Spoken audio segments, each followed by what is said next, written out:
जी नाज़रीन, आज़ाद जम्मू और कश्मीर में 31 बरस के बाद बलदियाती इलेक्शन का इस वक्त जो है वो ज़बान ज़द-ए-आम है। तैयारियाँ उरूज पे चल रही हैं, लेकिन उसके बावजूद एक इबहम ज़रूर है हमारे यहाँ, जहाँ पर हम ये देखते हैं कि हमारी जमहूरी पार्टियाँ हैं, लेकिन ये कहीं ना कहीं शायद इससे पहले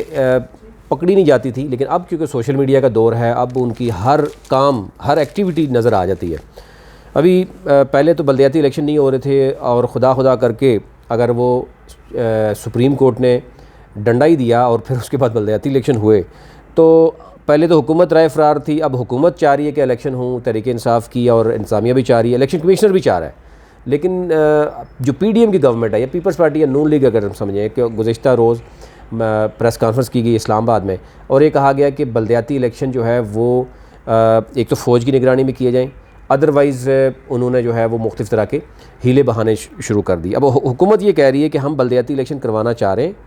लेकिन क्योंकि पीपल्स पार्टी और नून लीग ने ही फेडरल गवर्नमेंट को कहा कि हम वो हर तरह की जो सिक्योरिटी प्रोवाइड करने से इनकार हो गए, तो हमने पंजाब और GB की अगर पुलिस बुलानी है तो उसके लिए भी वो हमारे साथ तावन नहीं कर रहे। ये तमाम तर सूरत-ए-हाल जो है वो आज़ाद जम्मू और कश्मीर की आवाम के लिए क्या है, उनका रद्द-ए-अमल क्या होगा इस तमाम तर सूरत-ए-हाल में। तहरीक इंसाफ अगर हुकूमत वहाँ पर मौजूद है और चीफ़ सेक्रेटरी की बात की जा रही है कि अगर खून खराबा हुआ तो हुकूमत और चीफ़ सेक्रेटरी रिस्पॉन्सिबल होंगे, वो इवन डिवीज़न वाइज भी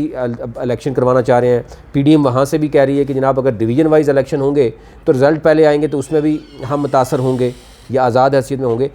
तो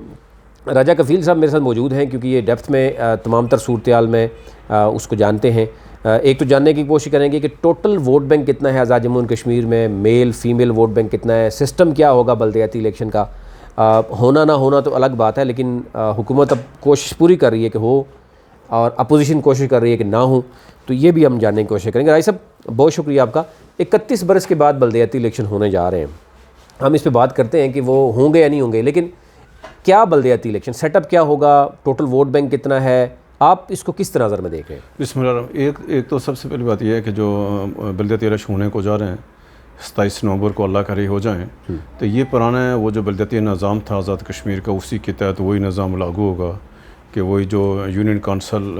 का मेंबर होगा और डिस्ट्रिक्ट काउंसिल का मेंबर होगा। फिर हमारी कॉरपोरेशंस हैं, 5 कॉरपोरेशंस हैं, उनके उसकी जो वार्ड्स हैं, इसी तरह के साथ फिर म्यूनसिपल कमेटी हैं और फिर टाउन कमेटी हैं। ये इसकी यानी आप करें सेटअप जो आज़ाद कश्मीर में जो कुल जो यूनियन काउंसिल है 280 यूनियन काउंसिल है। इस तरह से जो हमारी जो वार्ड्स हैं वो 2080 वार्ड्स हैं। इसके साथ जो हमारी कॉरपोरेशन हैं आज़ाद कश्मीर 5 कॉरपोरेशंस हैं, उन 5 कॉरपोरेशंस में 133 वार्ड है। जो म्यूनसिपल 14 म्यूनसिपल कमेटियाँ हैं उसमें 77 वार्ड्स हैं, और जो टाउन 12 टाउन कमेटियाँ हैं तो उसमें 53 वार्ड्स हैं। यानी ये सारे मिला के यानी 263 जो कॉरपोरेशन हैं इनके जो वार्ड बन जाते हैं, तो ये यानी सारे मिला जुला कर ये जो ये 2343 वार्ड्स हैं और 280 यूनियन काउंसिल हैं। ये कुल मिला कर तकरीबन 2623 जो लोग हैं वो अवाम इनको मुंतखब करेंगे। अब जो कुल वोटरान हैं इसमें जो हिस्सा लेंगे वो 29,48,200 हैं। इसमें से 23 लाख हैं, 83,100 ख़वातीन हैं और 15,64,000 और 900 ये मर्द वोटरान हैं। इसमें कोई शक नहीं कि ये ज़ाहिर 31 साल बाद इलेक्शन है और ये बहुत ख्वाहिश है लोगों की और तवील अरसे से लोगों की ख्वाहिश थी, नौजवानों की, सियासी कारकुनों की, कि इलेक्शन हो तो वो तो सारे जो मराइल हैं वो तकरीबन मुकम्मल होंगे, सिर्फ पोलिंग होना बाकी है। अब बदकिस्मती ये हो गई कि जब आज़ाद के इलेक्शन शेड्यूल जारी हुआ, तमाम मराइल मुकम्मल हो गए, तो पाकिस्तान के हालात ख़राब हुए। खान साहब ने इस्लामाबाद की तरफ लॉन्ग मार्च का ऐलान कर दिया, तो एक सिक्योरिटी इशू बन गया कि जो आज़ाद कश्मीर आज तक जितने भी इलेक्शन हुए हैं तो वो जो सिक्योरिटी फोर्सेस हैं वो इस्लामाबाद की हुकूमत मुहैया करते रही है। उसमें फ़ौज भी, रेंजर्स भी, जो FC और यानी जितनी फोर्सेस हैं तो वो हुकूमत पाकिस्तान उसको यानी फराम करते रही है। जो आज़ाद कश्मीर का जो पुलिस का किरदार होता रहा, क्योंकि आपको पता है मुकामी जो पुलिस है वह इस्लामाबाद में हो, पंजाब में हो, सिंध में हो, KP लोग ज़रा पुलिस के ऊपर एतबार नहीं होता, ज़रा हुकूमत के ज़रिए असर होता है और ज़रा वहाँ जो असरअंदाज होते हैं। तो ये एक जाकर एकदम ऐसा जो मसला पैदा हो गया कि अब जो अमन अमान का मसला है, सिक्योरिटी फोर्सेस है, तो ये कैसे? आज़ाद कश्मीर का जो इलेक्शन कमीशन है इसने डिमांड की थी कि हमें कोई 30,000 के करीब हमें सिक्योरिटी फोर्स है, जिसमें फ़ौज, पैरामिलिट्री फोर्सेस सारा, तो उसमें से कम करके तो को 19,000 प्लस पे जाकर ये हुआ कि हम तक 19,000 20,000 के करीब इस्लामाबाद वालों ने इतफाक़ किया कि हम आपको सिक्योरिटी फोर्स फराहम करेंगे। लेकिन जो इस्लामाबाद के हालात आपको पता है यानी जिस तरह से बदले हैं, इसकी तनाज़र में अब जाकर पैदा हो गया कि अमन अमान अभी जो लेटेस्ट इशू है, जो यानी जिस तरह आपने अपने इंट्रो में कहा, जो अपोजिशन नहीं चाह रही है या जो उन्होंने कल प्रेस कॉन्फ्रेंस की है, मुजफ्फराबाद इस्लामाबाद प्रेस कॉन्फ्रेंस हुई है, अपोजिशन भी चाह रही है इलेक्शन हो, लेकिन अब सवाल ये है कि इस टाइम जो हुकूमत है, जो बिलखुसूस जो वज़ीर-ए-आज़म सरदार तनवीर इलियास खान साहब हैं, सही, इनकी पूरी कोशिश है कि किसी तरह ये इलेक्शन 27 नवंबर को कि उनकी हुकूमत का जो दारोमदार है, जो आज़ाद कश्मीर में जो सियासी इस्तेकाम है, वो इन बलदियाती इंतखाबात के साथ मुंसलिक है। अगर तो ये बलदियाती इलेक्शन हो गए तो ज़रा एक तो उनको क्रेडिट भी जाएगा, फिर उनको हुकूमत को स्पेस मिल जाएगा कि ज़रा फिर आपको फिर ज़रा अगर 29 नवंबर को होंगे फिर ज़िली हुकूमतें बनेंगी, ज़रा यानी दिसंबर का महीना तो गुजर गया, यानी ये 2022 आराम से ये मौजूदा हुकूमत उसको यानी गुजारने में कामयाब हो जाएगी। एक तो ये हुकूमत का फेवर में जाता है कि एक तो हुकूमत है और हुकूमत का असर और सूख है, और ऐसे आज हालात में अगरचे देखा जाए तो पूरे हलकों में तकरीबन जो आवाम की जो राय है वो PTI का हक़ में ज़्यादा है बनिस्बत बाकी जमातों के, ये हालात है। अभी अपोजिशन का मुतालबा है कि अपोजिशन का मौक़िफ़ ये हुआ है कि एक तो ये है कि एक साथ इलेक्शन हो, यानी पूरे आज़ाद एक ही दिन इलेक्शन हो, ठीक है, और फ़ौज की निगरानी में हो। उनका मौक़िफ़ ये अगर डिवीजन हुआ है या ज़िली सतह पे होते हैं और अगर मकामी इंतज़ामिया के ज़रिए से होंगे तो ज़रा ये 31 साल बाद इलेक्शन है, इसमें खून खराबा होगा, ज़्यादा नाराज़गी हैं, ज़रा हर जो महल्ले वार्ड में गाँव में ज़रा लोग आपस में उलझेंगे, तो यानी आम इलेक्शन के निस्बत इसमें ज़्यादा ख़तरा है। तो लिहाजा ये हुकूमत रिस्क नहीं ले सकती और अवाम आपस में लड़ेंगे, और अगर को खुदा न ख्वास्ता है कहीं को खून खराबा हुआ, जिसके ज़्यादा इम्कान हैं, अगर खून खराबे के ज़रा हालात कशीदा हैं और जो इस्लामाबाद में हालात हैं जिस तरह के साथ हम यानी बर्दाश्त का जो मायदा ख़त्म होता जा रहा है, तो इस तनाज़र में एक तो ये उसमें जो सबसे जो अहम बात है सती साहब कि जब ये बलदती इलेक्शन का शेड्यूल जारी हुआ तो हुकूमत ने एक बिल असम्बली में पेश किया। हुकूमत खुद भाग रही थी कि हम ये इलेक्शन ना कराएं, और उसकी वजह ये थी कि उनको सूट नहीं कर रहे थे इलेक्शन। जो मेंबरान असम्बली हुकूमत के अपोजिशन में एक मुतफ़िका जो आया बिल कि हम जो मौजूदा जो इलेक्शन कमीशन है इसका हम इख्तियारात ले लें इलेक्शन बलदियाती इलेक्शन कराने के, और जो बलदियात कमिश्नर है वो ख़ुद कराए। इसके ऊपर ज़्यादा मामला क्योंकि सुप्रीम कोर्ट की डायरेक्टिव पे सारा काम हुआ हुआ था, तो इस पर जाकर हुकूमत को आखिरी दिन बैकफुट पे जाना पड़ा, हुकूमत को बिल वापस लाना पड़ा। और ये बिल्कुल गलत है कि कोई जुनू हुकूमत भी नहीं चाह रही है, हुकूमत के वज़रा भी नहीं चाह रहे हैं, अपोजिशन भी नहीं चाह रहे कि इलेक्शन हो, और बिल एक आदमी है जो चाह रहा है वो वज़ीर-ए-आज़म है, क्यों उसको सियासी फ़ायदा पहुँचने का इम्कान है, तो ये हुआ। अब आते हैं कि क्या जो मौजूदा हालात हैं, जो हालात पैदा हो गए हैं, क्या इसके बाद जो इलेक्शन है ये मुमकिन हो पाएंगे या नहीं। तो मुझे यानी गुज़श्ता जो एक हफ़्ते 10 दिन से हालात ऐसे हैं, तो इसलिए नहीं हो पाएंगे कि आज़ाद कश्मीर में जो कुल सिक्योरिटी फोर्स है, पुलिस है, हमारे पास तो एक ही जो पुलिस है वो तकरीबन को 8,500 की हमारी नफरी है, उसमें से जो बाकी ड्यूटियों पे तो हमारे पास जो आज़ाद कश्मीर हुकूमत के पास जो दस्तियाब जो यानी पुलिस है वो तकरीबन 4,500-5,000 ये पुलिस वाले मौजूद हैं। अब अगर ज़िली सतह पर भी अगर आप कराएँ तो ये भी नहीं करा सकते। ये आज़ाद कश्मीरी पुलिस है 5, अगर ज़िली सतह पर कराएँ फिर भी कम अज़ कम 8 से 10,000 आपको जो चाहिए, क्योंकि ज़रा यानी मकामी पुलिस है, मकामी पुलिस यानी पंजाब से या गिलगित बल्तिस्तान से, एटलीस्ट गिलगित बल्तिस्तान तो कुछ भी नहीं है, गिलगित बल्तिस्तान से आप 8-10 हज़ार या 5 हज़ार जो वहाँ की अगर ले लेते हैं पुलिस, तो क्या आपको लग रहा है कि फिर भी नहीं हो रहा? या इसमें सियासी आता है बात, उसमें बुनियादी वजह यह है कि इस टाइम पंजाब में PTI की हुकूमत है, KPK में PTI की हुकूमत है और GB में PTI की हुकूमत है। बिल्कुल, अगर वहाँ से जो यानी पुलिस जाएगी, अगर जो पैरामिलिट्री फोर्सेज आपको पता रंजर है, FC है, जो भी है, ज़रा वो तो एक ज़रा जकोमी फोर्स होती है, कोई इशू नहीं है। आप अगर KPK की पुलिस यूज़ करेंगे तो ज़ाहिर फिर इल्ज़ाम लगेगा ये धंधली करके पंजाब पुलिस लगाएंगे, GB पुलिस लगाएंगे, तो आप पुलिस के अगर निगरानी में इलेक्शन किस सूरत कोई इसको मानेगा नहीं। फर्क अगर हो भी जाते हैं, अगर किसी ने नतीजा नहीं माना फिर इलेक्शन का फ़ायदा क्या हुआ? लेकिन आर्मी का जो मामला है वो भी तो इंटीरियर मिनिस्ट्री ही नहीं दे रही ना, अदरवाइज क्या आपको लग रहा है कि PTI की हुकूमत नहीं चाहिए? नहीं, इशू क्या है, जो आज़ाद कश्मीर यानी कोई भी सूबा, सिर्फ आज़ाद कश्मीर नहीं, कोई भी सूबा डायरेक्टली ना तो फौज ले सकता है, ना रंजर ले सकता है, ना FC को कॉल कर सकता है। तो ये क्योंकि सारे का सारा इख्तियार अगर किसी सूबे को चाहिए तो वफाक को तहरीक करता है, तो वफाक नहीं चाह रहा यानी इसकी बुनियादी वजह यह है कि इसलिए नहीं चाह रहा कि अभी जो अपोजिशन, जिस तरह आपने इशारा किया है कि बिल्कुल अपोजिशन इसमें बिल्कुल शामिल है और वो चाह रहे हैं कि इलेक्शन, इसमें दो अपॉर्चुनिटी हैं, यानी दो यानी आप यूँ कहें कि उसके अपोजिशन की ख्वाहिशात हैं। उसमें एक तो ये है कि अगर ये इलेक्शन आगे चले जाते हैं, रमज़ान यानी आप यानी ये हमारे 21 मार्च से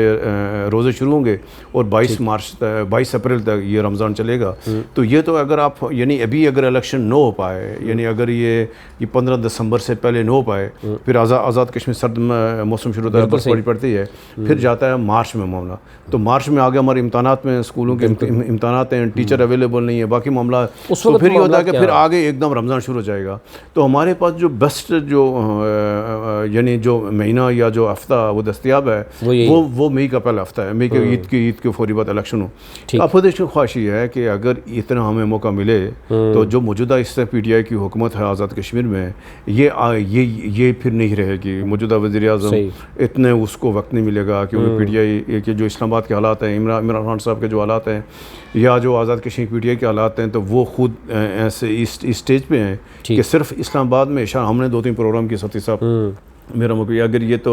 एक तो पंजाब के ज़िमनी इलेक्शन में अगर PTI ना जीती, बिल्कुल, या जो इस्लामाबाद के हालात अभी न होते, इस वक्त आज़ाद कश्मीर किसी और की हुकूमत होती। तो हुकूमत की पूरी कोशिश है, अपोजिशन की पूरी कोशिश ये है कि ये इलेक्शन आगे हों ताकि वो अपनी निगरानी में जो ये हुकूमत को हटाकर अपोजिशन की हुकूमत आएगा उसकी निगरानी में इलेक्शन, ताकि वो 31 साल बाद जब इलेक्शन हो तो ग्रास रूट लेवल पर मौजूदा अपोजिशन को फ़ायदा हो, ताकि वो अपने कारकुनों को जितवा सकें। ज़ाहिर अगर ऐसे मौजूदा हालात में होते हैं तो वो सारे का सारा जो फ़ायदा यानी वो जाता है, मतलब जो एज जो है ना PTI को असल है। अभी जो इसमें जो अहम बात है कि 42 लोग सती साहब बिला मुकाबला हो गए हैं। अब सवाल ये पता है जो 42 लोग मुंतखब हो गए हैं, तो ज़ाहिर फिर वो क्या इलेक्शन में उनका लेगा, ज़ाहिर वो उनका फिर क्या बनेगा? अगर इलेक्शन 1 साल 2 साल लीडर होते हैं, इन लोगों का क्या बने? ये तो ज़ाहिर फिर इलेक्शन कमीशन को फिर इनका फैसला करना पड़ेगा। ये तो ज़ाहिर जाकर यानी अपने ओहदे संभाल लेंगे। एक और चीज़ है कि वो जो क्या कहते हैं कि इस वक्त जब पैसा फंड आया हो अकाउंट्स में, तो ज़ाहिर है बहुत से लोगों की ख्वाहिश भी होती है कि पैसा लगना चाहिए, मुख्तलिफ तरह के काम भी होने चाहिए, कुछ लोगों के पास जेबें भी गर्म होती हैं। तो आपको लग रहा है इलेक्शन कमीशन भी तैयार है, चीफ सेक्रेटरी भी तैयार है, PTI की गवर्नमेंट भी तैयार है, अपोजिशन रुकावट कर पाएगी? साथ ही देखेंगे इलेक्शन कमीशन को पता है, चीफ इलेक्शन कमीशन को पता है कि इलेक्शन नहीं हो सकते, ठीक है, IG को भी पता है, चीफ सेक्रेटरी को भी पता है, वज़ीर-ए-आज़म को पता है, सब अपोजिशन को भी पता है, ठीक है। असल मसला ये है कि 62 करोड़ पे हुकूमत आज़ाद कश्मीर इलेक्शन कमीशन को मुंतकिल कर चुके हैं इलेक्शन कमीशन के अकाउंट में। तो इलेक्शन कमीशन वालों की ख्वाहिश है, वो हमी तरह ब्यूरोक्रेटी बैठे हैं, सारे लोग बैठे हुए हैं, रिटायर्ड ज़ाहिर जो लोग हैं सारे, उनकी ख्वाहिश है कि ये खर्च हो जाएँ पैसे। ज़ाहिर अगर ये नाइंसाफ़ी होगी आज़ाद कश्मीर लोगों के साथ, आज़ाद कश्मीर के अवाम का पैसा है, ये नाइंसाफ़ी होगी। हम तो ये कि इलेक्शन नहीं हो रहा है तो इलेक्शन कमीशन कल परसों इसको ऐलान कर देना चाहिए। मौजूदा हालात में सिक्योरिटी फोर्स नहीं है, लिहाजा हम इसको मई के पहले हफ्ते में इलेक्शन करते हैं, लेकिन वो पैसे बचेंगे, ताकि देखो ना बैलेट पेपर ना छप रहे हैं, ज़रा खर्चा हो जाएगा ना। ये बैलेट पेपर को तो आप यानी बाद में यूज़ नहीं कर पाएंगे। वो कह रहे बाकी रेस्ट ऑफ द मटीरियल तो हम पहुँचा चुके हैं और बैलेट पेपर की कुछ बैलेट पेपर बाकी ठीक है। अगर तो ये हो जाए कि सिर्फ पोलिंग डे बाकी प्रोसेस हो ही रहे, सिर्फ जो पोलिंग डे है 27 नवंबर की जगह आप इसको अप्रैल के आखिरी हफ्ते में या मई के पहले हफ्ते में इसको पोलिंग डे का रख लें, ताकि आपका ये खर्चा भी ना हो और हमारे पैसे बचे रहे, और जब आने वाले जब यानी जो नई तारीख है उसके ऊपर पैसों को इस्तेमाल भी हो सके। बिल्कुल, बहुत से लोग जानना चाह रहे थे, स्पेशली ओवरसीज़ जो इस वक्त कश्मीर के लोग हैं वो जानना चाह रहे थे कि बल्दियाती इलेक्शन हो रहे नहीं हो रहे, सेटअप क्या। एक तो ये है कि वो प्रीवियस जो पहले से बल्दियाती इलेक्शन उस वक्त का जो था वही चीज़ उसको ही दोबारा से ही लागू किया गया, और दूसरा ये है कि साथी साहब जो एक जो नई बात है कि इसमें जो ख़वातीन और यूथ का जो कोटा है, ठीक है, ये यानी 12.5% है यूनियन काउंसिल वास। इसमें कम से कम पहले रखा था कि एक यूथ का दो यूथ की थी और दो जो ख़वातीन। इसमें बीच में क्योंकि बीच में से इशूज़ आ गया था कि बाज़ यानी टाउन वार्ड ऐसी हैं कि जिसमें से यानी 2 बंदे होंगे, यानी मतलब कि यानी कुल जो है ना 2-2 आती हैं वार्ड। अब ये था उसमें तजवीज़ का यानी किरिंदा कौन होगा, ताइन किरिंदा कौन होगा, वो 2 लोग मिलकर 4 का कैसे इंतखाब करेंगे। वो फिर इलेक्शन कमीशन ने इसमें थोड़ी सी तरमीम करके कम से कम एक रख दिया, कम से कम एक खातून और एक रखती है यूथ को। तो ये एक अच्छा हो गया कि जो ख़वातीन जो हैं वो यूनियन काउंसिल वाज जाएंगी और उसका, क्योंकि जो है ना वो उनकी जो मखसूस नशिस्तें हैं यानी जितनी यानी उसके हिसाब से हैं। अगर एक यूनियन काउंसिल में अगर यानी वो 10 वार्ड हैं तो वो 10 में उसको जो 12.5% के हिसाब जितना कोटा बनता है ख़वातीन का, तो वो उनके जो नशिस्तें आ जाएंगी। इसी तरह से यूथ की नशिस्तें आ जाएंगी। ये बहुत अच्छा। अब देखें राय साहब, 2600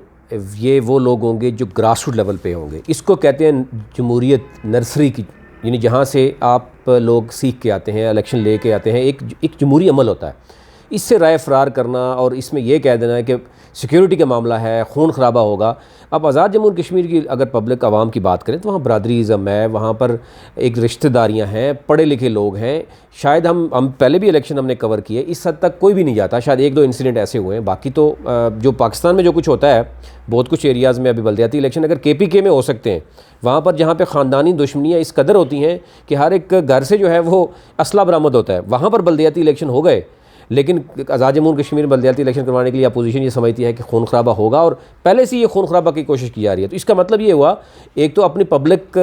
के ख़िलाफ़ ही वो इस तरह की गुफ्तगू कर रहे हैं। अब पब्लिक तो जान चुकी है कि बल्दियाती इलेक्शन से राय फरार क्यों हो रही है, अपोजिशन क्यों चाह रही है। डेफिनेटली इस चीज़ को सामने आना चाहिए। और दूसरी बात यह है कि ये बड़ी बात है कि तकरीबन 30 लाख के करीब जो आवाम है उसने अपने हक़ के रायदही इस्तेमाल करना है। 2600 लोग हैं जिन्होंने इस प्रोसेस को आना है, 31 साल के बाद हो रहा है। ये तो बहुत पहले हो जाना चाहिए था। हर 5 साल के बाद होते, ये 4 साल के बाद होते तो शायद आज ये बात ना हो रही होती कि ये खून खराबा होता है, बाकी चीज़ें होती। अभी तक इतना ही, बहुत सी चीज़ें जो थी, आपके सवालात थे, कोशिश की है कि उनके जवाब आप दें।